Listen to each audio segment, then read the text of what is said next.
Please be seated.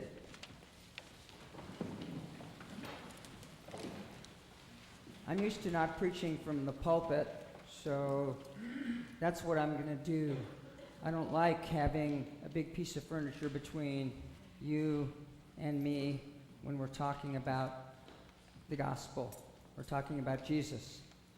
So, this Sunday's lectionary readings are what I call a perfect trifecta of readings. Those of you who know much about horse racing know trifecta is where you bet on 3 consecutive races, and if you get all 3, you win a pot of money.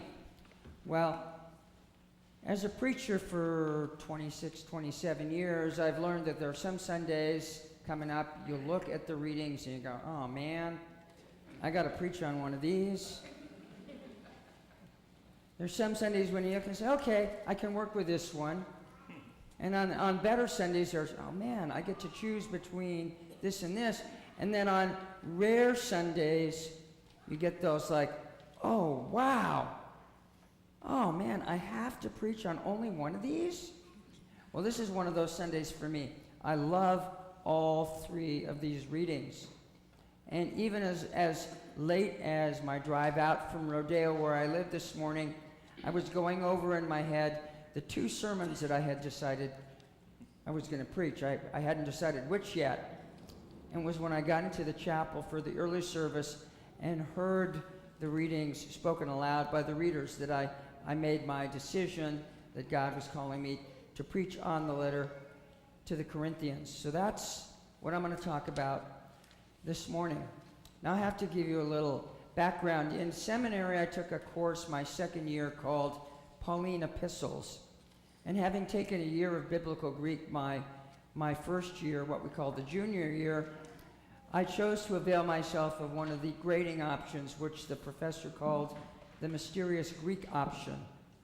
You could sit and take a final exam, or you could write a 20-page paper, or you could exercise the mysterious Greek option, which was that you would spend 30 hours translating out of the Greek text into English, making notes, then going in and sitting with the professor for a couple, 3 hours and talking over what you'd learned. And so I exercised that mysterious Greek option, and I spent 30 hours translating out of 1 Corinthians. Now, I got to tell you, when you've had 1 year of biblical Greek, 30 hours doesn't get you that far. It's not like I translated it all quickly and then had time to go over it and polish my prose. No. I spent a lot of time, and I got maybe 20, 30% of the book translated, but I remember translating this particular passage on food sacrificed to idols. And it's always stuck out in my mind as a particularly meaningful passage. Now, let's admit, we don't have to worry about whether or not the meat we eat has been sacrificed to other gods, right? Okay, now I go and buy lamb sometime at a halal market, and I know that the halal butcher will say a prayer over the animal before he slaughters it. And I know if I go to a kosher butcher, the butcher will have done the same thing. But that's not really, I think, the point. In Jesus' time, 90% of the meat that you could get was meat that had been sacrificed at a temple, either the temple in Jerusalem, or if you lived with people of other faiths, if you lived in the diaspora, food perhaps sacrificed to one of the Roman gods. And for most people, the only meat they ever got to eat was on Passover, or if they ate some of this meat sacrificed in a temple. So it was an ethical conundrum for people in Jesus' time. Are you being unfaithful to your God if you eat meat sacrificed to another god?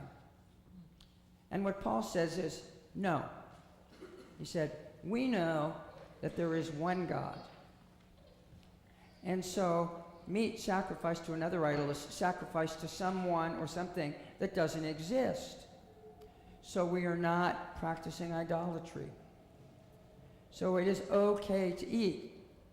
But he doesn't end there. He goes on and he says, but think about the consequences of your actions. If you have a brother or sister Christian who perhaps was converted from one of these pagan faiths, and they see you eating meat sacrificed to a pagan god, might they not be tempted to fall away from their faith in Jesus Christ? And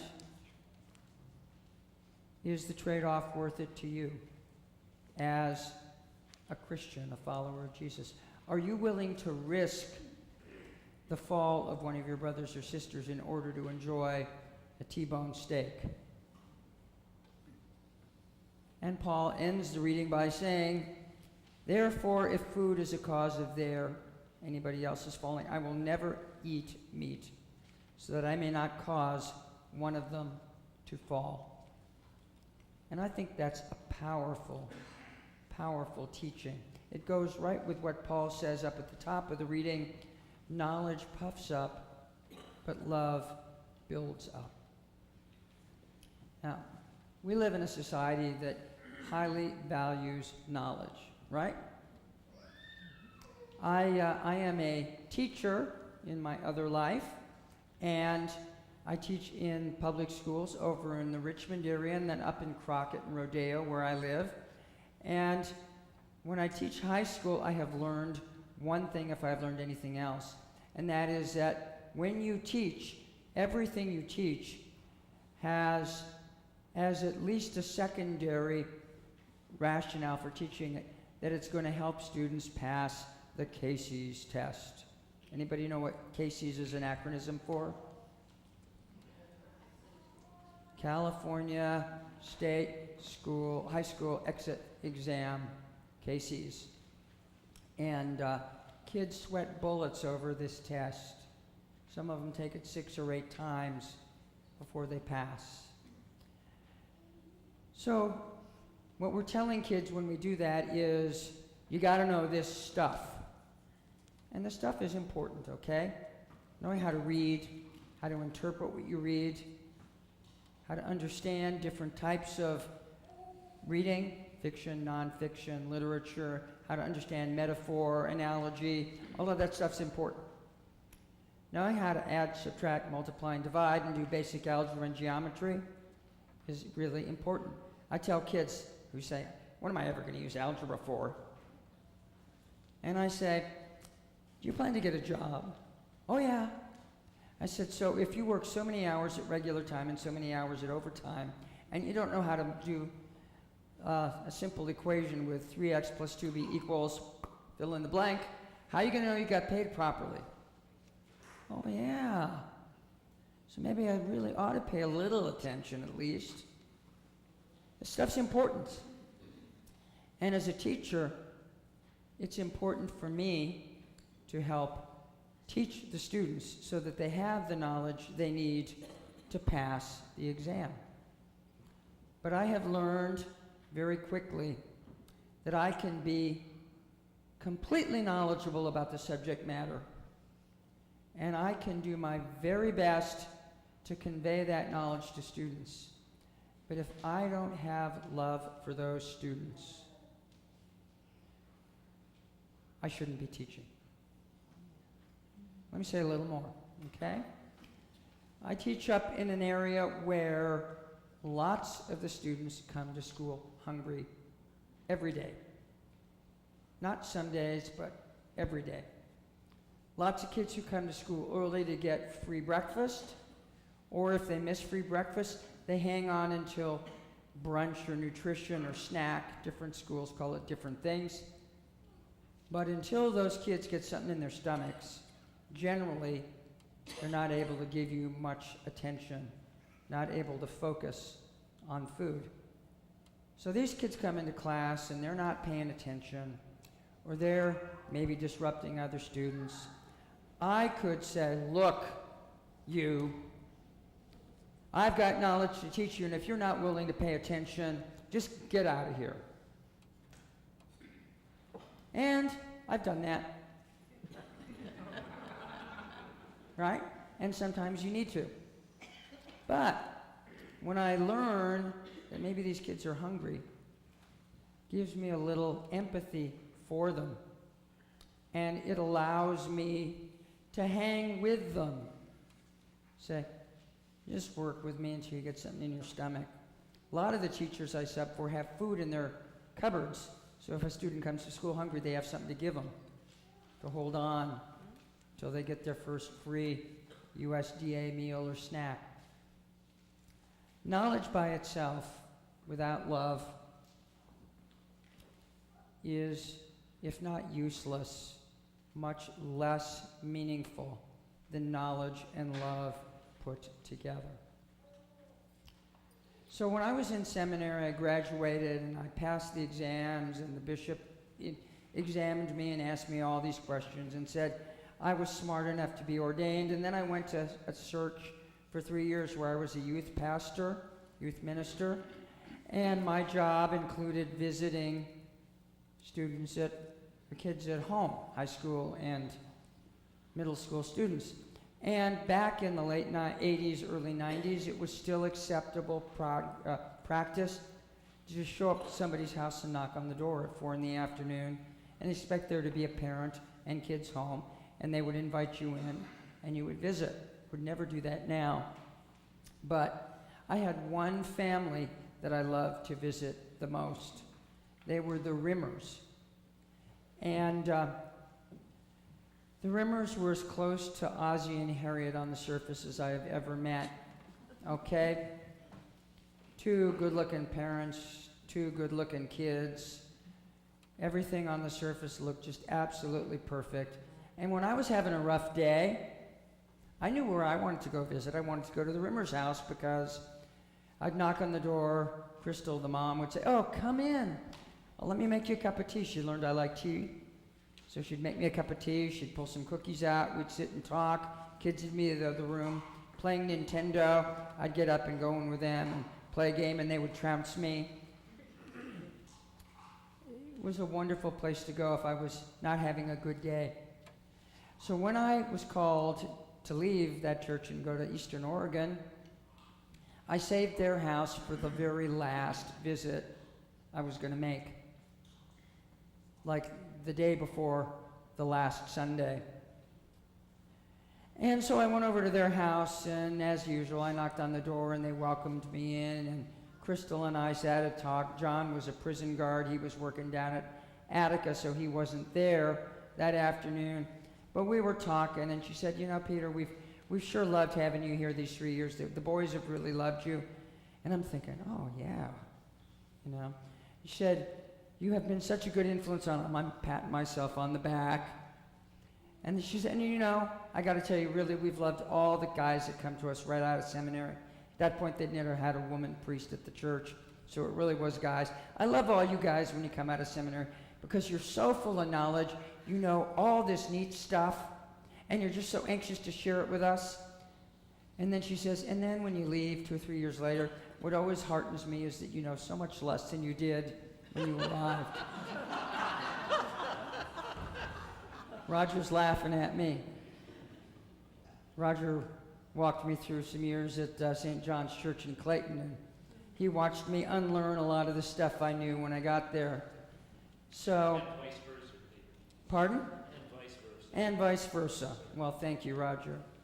You see, because I came in with knowledge, I was so sure that there were certain things that had to be done certain ways, and you had to believe in Jesus just like this. And I could explain to you all the fine points of the Nicene Creed and what it meant, and if you didn't agree with that, then you really weren't a Christian. I could even explain to you why I was a real priest, because I had had hands laid on me by somebody who had had hands laid on them all the way back to Jesus. And what Crystal was saying, you know, you show up, you're full of stuff, you don't know what you're talking about half the time. And we love you until you learn to love us, and then the real relationship starts.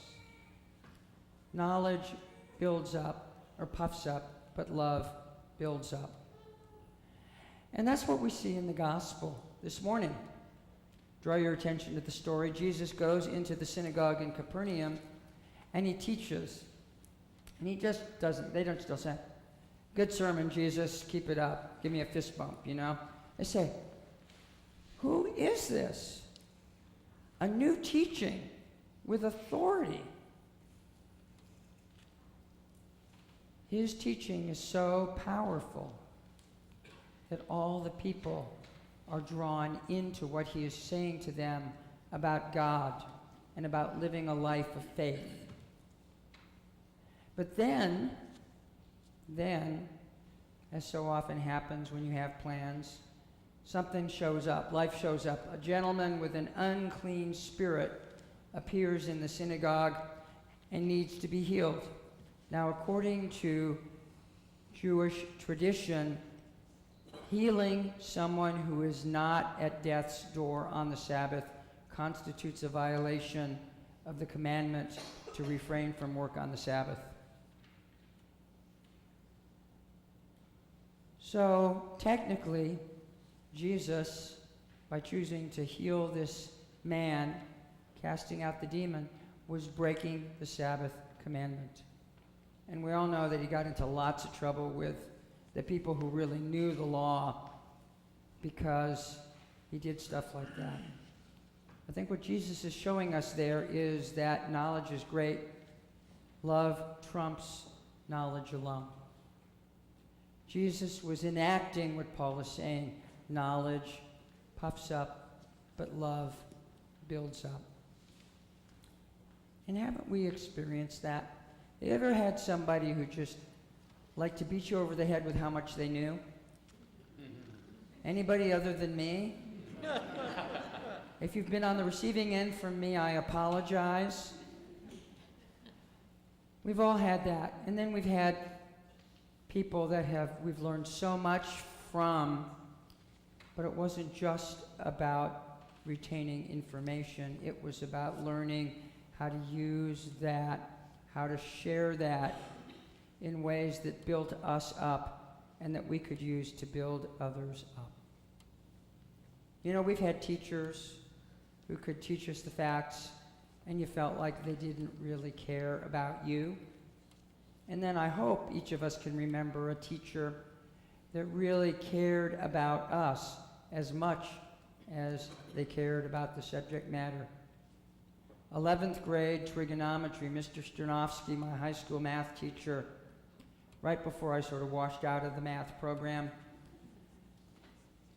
May or June, finals week. My dog died that afternoon. I went home to study. I couldn't find the textbook. I was panicked. I call up somehow. I get his home number, and I call him up at home. He says, "I'll meet you down at the school in 20 minutes. So he met me down there, gave me a copy of the textbook, said, "Take it home, return it when you're done." Then he went home. I went home. I tried to study. When you've lost a pet, you can't really focus. I didn't do very well on the exam, but the point was he cared enough about me to say, "Well, you should have been paying attention all term. You should have kept better track of your textbook, Mr. Champion." You know? That love can make all the difference. So how do we apply this? Okay? How do we apply this in our lives? And I want to tell you two things that I've decided this week that I'm going to try and do. One is I live in a community which is multiracial, multi-ethnic, mostly blue-collar, high level of poverty. Prime industry is an oil refinery. And there's a lot of tension in the neighborhood around refinery issues. And the conversation gets really brutal. Really brutal. The refinery people and their allies can spout the facts. The people who are concerned about the refinery can recite the facts. But so often there's absolutely no respect or love in the conversation at all. And I know which side I'm on. I'm not going to change my opinion. But I have decided that in this conversation, I'm going to do everything I can to build bridges rather than puffing myself up and dissing the other people. I don't know if that'll change the outcome, but I will feel like I'm a better follower of Jesus for doing that. The second thing I'm going to do is I am going to start writing letters to my congressmen and women and to other congressmen and women when I hear them being just plain mean and nasty. And I'm going to write them and I'm going to say, you know what? I agree with you, but say it with some love. Or I disagree with you, but when you speak this way, you are not reaching out to those who disagree with you.